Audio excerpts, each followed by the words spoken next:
반갑습니다. 오늘도 말씀으로 삽시다. 찬송가 90장 찬송합시다.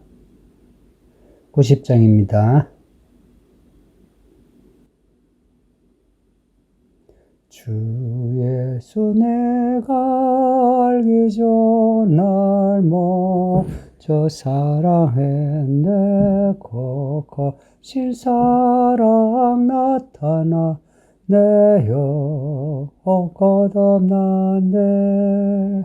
주 내 맘에 늘 계시고 나 주의 안에 있어 저 포도비유 같으니 참 좋은 나의 친구.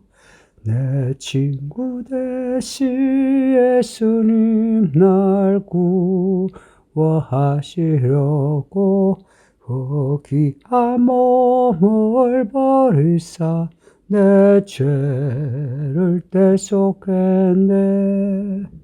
나 주님을 늘 믿으며 소를 의지하고 내 몸과 마음을 바쳐서 끝까지 충성하리. 내 진실하신 친구여 그 은혜 내려주사 날 항상 보호하시고 내 방패 되옵소서. 그 풍성한 참 사랑을 네 너희 거를 쏘냐. 날 구원하시 예수는 참 좋은 나의 친구. 아멘. 1절 3절만 되는데 부르다 보니 2절까지 다 했습니다. 오늘 말씀 로마서 2장 17절에서 29절입니다. 로마서 2장 17절에서 29절입니다. 바로 말씀드려요. 오늘 본문은 유대인의 문제를 말씀해요. 유대인들은 자신들이 유대인이라고 하는 자부심이 대단한 거 아시죠? 이런 자부심 가질만 한데요. 구약 이야기 보면 이스라엘은 하나님이 택하신 민족이에요. 또 율법을 받았고요. 그게 언약이고요.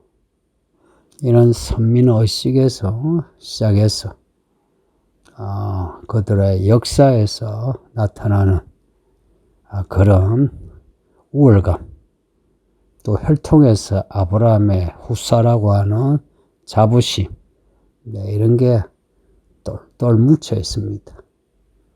이런 자부심은 일리가 있기도 해서 뭐라고 말하기 곤란하죠.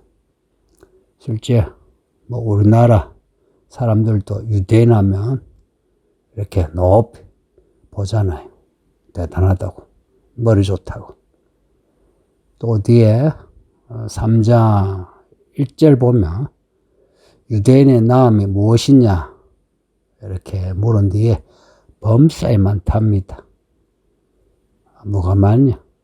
그들이 하나님의 말씀을 맡았다고 하면서 이 말씀을 맡은 이 나음이 유대인의 탁월함의 뿌리가 되는 거죠. 아까 말씀드린 대로 하나님의 언약 안에 있으니 신실하신 하나님이 이스라엘을 반드시 언약의 성취에 이끄시죠. 하나님의 성취로 이끄시는 과정이 지금도 진행 중입니다. 그런 점에서 이스라엘은 특별하긴 하죠. 17절, 20절은 이런 이스라엘 사람들 혹은 유대인들의 모습을 묘사하고 있습니다. 이스라엘 사람이라 해도 되고요. 유대인이라 해도 됩니다. 유대인이라는 것은 남북으로 갈라졌을 때의 남쪽 유다 지파 중심의 그 사람들을 일컫습니다. 이스라엘은 야곱의 자손 전부를 이야기하고요. 이스라엘인이라 해도 되고 유대인이라 해도 됩니다. 이런 유대인의 탁월한 점, 그들의 자부심, 이걸 부정하지는 않는데, 근데 이런 유대인의 문제점을 지적해요. 이방인은 율법을 가르치면서 누군가에게 율법을 자랑하고 가르치면서 정작 자신은 율법을 행하지 않더라 하는 겁니다. 사람들에게 말은 잘하는데 자기들은 실천하지 않더라는 거죠. 도둑질 하지 말라 해놓고 도둑질하고, 간음하지 말라 해놓고 간음하고, 우상숭배하지 말라 해놓고 우상숭배하고, 심지어 물건을 훔치지 말라 해놓고 훔치고, 율법을 어기면서 이들이 하나님을 욕되게 한 거예요. 23절은 가장 뼈있는 지적인데요. 율법을 자랑하는 내가 율법을 범함으로 하나님을 욕되게 하느냐고 합니다. 이 말씀은 위에 어제 제가 강조한 대로 하나님 앞에서는 율법을 듣는 자가 의인이 아니고 율법을 행하는 자가 의인, 어렵다 하심을 얻는다 하는 말씀하고 통해요. 율법을 자랑할 것 같으면 율법을 행해야 하는데 행하지 않고 율법을 범하는 이 유대인의 문제를 지적합니다. 유대인들은 자기들은 하나님의 민족이라고, 이방인은 하나님을 모르는 가정한 사람들이라 하면서 실제로 유대인들이 하나님을 욕되게 하는 가정한 사람들이라 한 겁니다. 오히려 하나님은 유대인의 문제를 지적하시는 거예요. 그걸 한마디로 말하면 율법을 행하지 않더라 하는 겁니다. 율법을 가르치고 배우고 듣고 읽고 말하고 자랑하고 하지만 율법을 행하지는 않더라. 율법을 행하지 않으면 어떻게 되느냐? 율법을 범하는 자가 되는 거죠. 율법을 범한 자를 뭐라고 하느냐? 죄인입니다. 죄의 삭은 사망이고요. 율법을 행하지 않으면서 형식적인 혹은 의식적인 것을 하는 거예요. 예를 들어서 할례를 행하고 정결법을 지키고 제사를 드리고, 근데 이게 율법을 행하지 않으면 아무 소용이 없다는 겁니다. 반면에 이방인이, 그러니까 무할례자가 이방인이 율법을 온전히 지키면 율법을 가지고 그 율법을 가지고 유대인을 정죄할 수 있습니다. 누가 의인이냐 할 때 율법을 행한 자가 의인이라 하는 이 기준으로 보면 이방인이라도 율법을 행하면은 의인이 되는 거예요. 근데 유대인일지라도 율법을 행하지 않으면 죄인이 되는 겁니다. 율법에서 가장 중요한 게 뭐냐? 행하는 겁니다. 복음에서 가장 중요한 게 뭐냐? 행하는 겁니다. 그런 점에서 율법과 복음은 서로 통하죠.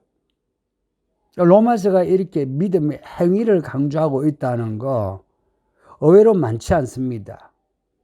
믿습니다. 말만 하면 천국에 가는 그런 성경이 로마서인 줄 알아요. 그래서 성경을 읽어야 합니다. 이 본문에 무슨 말씀을 하시는지 읽어야 해요. 이 믿음으로 행하는 사람. 그냥 행하는 사람 아니고요. 믿음으로 행하는 사람. 이 믿음은 무슨 믿음이냐? 말씀을 믿는 믿음입니다. 이 말씀을 믿는 믿음으로 행하는 거예요. 말하자면 말씀을 행하는 겁니다. 말로만 하지 않고 행동이 있다는 거예요. 뭘 하든지 믿음으로 말하고 믿음으로 행동하는 겁니다. 누구든지, 이거는 이방인이든지 유대인이든지 할 거 없이 그렇게 한다면 그 사람이 달라지고, 그 사람의 인생이 달라지고, 그리고 그런 사람이 많을수록 그 사회가 달라지고, 그리고 그들의 인생의 끝점이, 그리고 그 도시와 나라, 국가의 끝이 달라질 수밖에 없다는 겁니다. 우리가 요한계시록 읽으면서 알게 될 건데, 뒤에 바벨론의 멸망이 나오죠. 예루살렘도 바벨론 속에 속하여 있고요. 세상 모두가 이 말씀을 행하지 않고 말씀을 버리게 되는 게 이 마지막 때의 세상 모습입니다. 오늘 이 본문의 결론은 누가 진짜 유대인이냐 하는 문제로 끝나는데요. 표면적 유대인이 아니라 이면적 유대인이라고 합니다. 이 말이 조금 어려운 것 같은데 어려운 말이 아니에요. 표면적 유대인이라 겉으로 보이는 유대인이란 겁니다. 이면적이란 숨겨진 모습을 말합니다. 단어가 그래요. 이렇게 어려운 한자를 쓰니까 어렵게 들리죠. 유대인은 유대인 모자 쓰고 옷 입은 거 보셨죠? 수염 기른 거 보셨죠? 또 먹는 음식 같은 거 보면 아이고 이 사람은 유대인이네 드러나요. 근데 그런 사람이 진짜 유대인이 아니란 거예요. 진짜 유대인은 그런 나타나는 겉으로 보이는 모습이 아니란 거예요. 율법을 말씀을 행하는 사람이란 겁니다. 그리고 이 말씀을 행한다 할 때에 율법을 행한다 할 때에 여기서는요 어떤 의식, 형식을 말한 게 아니고요 하나님을 향한 하나님의 말씀에 대한 태도를 말합니다. 제물을 바쳐놓고 하나님이 하지 말라고 하는 간음을 행했다며 그러면은 율법을 범한 게 되죠. 그러니까 이면적 유대인이냐 아니냐 핵심 할례를 이야기하고 있는데요. 유대인이냐 아니냐 이 문제 지금도요 할례 가지고 이야기하거든요. 그래서 신약 성경에 할례를 자주 예로 듭니다. 예수님도 바울도 이 할례 문제 자꾸 언급하는 이유가 그렇습니다. 이방인이냐 유대인이냐 할례 가지고 그러거든요. 이거는 이제 나면서 난지 8일째 할례하는 그 남자아이가 이제 성인이 되어서 아이를 낳으면 이제 그러면은 유대인이 되는 거예요. 근데 그렇게 할례를 받지 않으면은 이방인인 거예요. 이렇게 할례 문제는 유대인에게 가장 중요한 문제예요. 그래서 로마서에서도 이 할례 문제를 언급하고 있습니다. 근데 하나님이 말씀하는 할례는 이렇게 몸에 표피를 자르는 이런 할례 이걸 말씀한 게 아니었어요. 이거는요 우리 몸에 표시로 하는 것이지 하나님이 원하시는 할례는 마음의 할례입니다. 이게 신약에서만 말씀하는 게 아니라 구약에서도 신명기 10장 16절을 보면 너희는 마음의 할례를 행하라고 해요. 그리고 선지서에도 예레미야서 4장 보면 너희는 스스로 할례를 하라. 너희 마음 가죽을 베어라. 그리고 나 여호와께 속하라고 말씀해요. 이게 구약에서부터 말씀해요. 하나님이 마음 중심을 보는 거는 구약에서부터예요. 구약에서부터 하나님은 형식을 보는 게 아니라 마음을 보세요. 율법 있기 전에 아브라함의 믿음이 있었잖아요. 이 마음의 할례는 처음부터 말씀하신 거란 겁니다. 그런데 유대인은 몸의 할례만 강조해요. 왜 그렇게 했습니까? 하나님은 마음의 할례를 강조하는데 근데 유대인은 왜 이 몸의 할례에만 국한해서 강조하고 있을까요? 앞에 1장에서 말씀하고 있는 대로 하나님을 알면서 하나님을 혹은 하나님의 말씀을 마음에 두기 싫어서 그래요. 결국 유대인의 문제는 마음의 문제인 겁니다. 마음에서 의식과 행식은 지킬지라도 자기 마음의 욕심대로 믿고 싶은 거예요. 욕심대로 살고 싶은 겁니다. 근데 지금 이 시대에 우리에게 유대인이냐 아니냐 할 때 이걸 바꿔서 그리스도인이냐 아니냐 이렇게 물을 수 있잖아요. 진짜 그리스도인은 어떤 사람이겠습니까?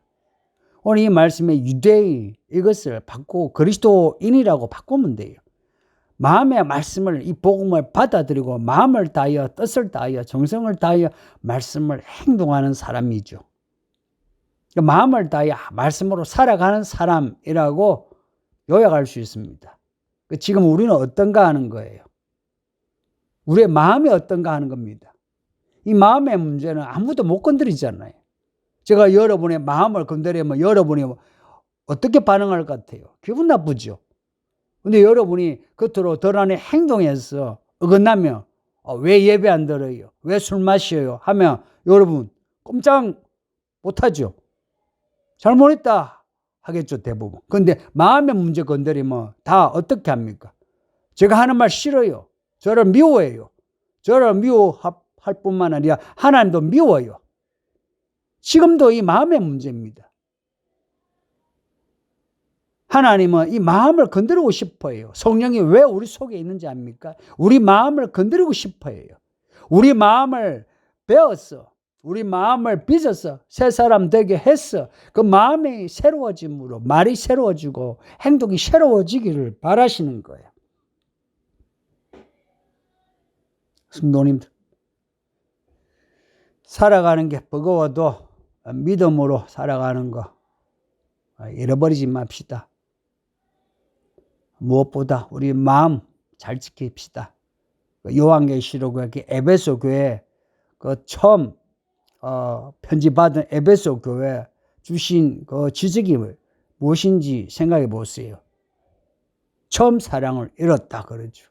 마음을 잃었다는 말씀 아닙니까? 우리가 이것도 하고 저것도 하는데 마음을 잃어버린 채 그냥 내 겉으로만 표면적으로만 한다면 우리 이미 율법을 혹은 복음을 범하고 있는 죄인입니다. 오늘 이 문제 생각해 보시면서 오늘 하루 마음 지키는 성도들 되시기를 예수의 이름으로 축복합니다. 아버지 하나님 감사합니다. 오늘도 말씀을 읽게 하시니 듣게 하시니 감사합니다. 평생 이 말씀을 마음에 새겨 어느 상황에 계시든지 말씀을 생각하게 하시고 말씀을 따라갈 수 있게 하소서. 이면적 유대인이 참 유대인이라 하시니 우리가 우리의 마음 깊숙한 곳에 이 말씀을 새기고 이 말씀의 깊이가 넓이가 높이가 더해져 우리 삶을 지배하고 이끌게 해주소서. 오늘도 믿음을 지키게 해주소서. 예수님 이름으로 기도합니다. 아멘. 성도님들 오늘도 평안하시고 잘 보내세요. 바이바이.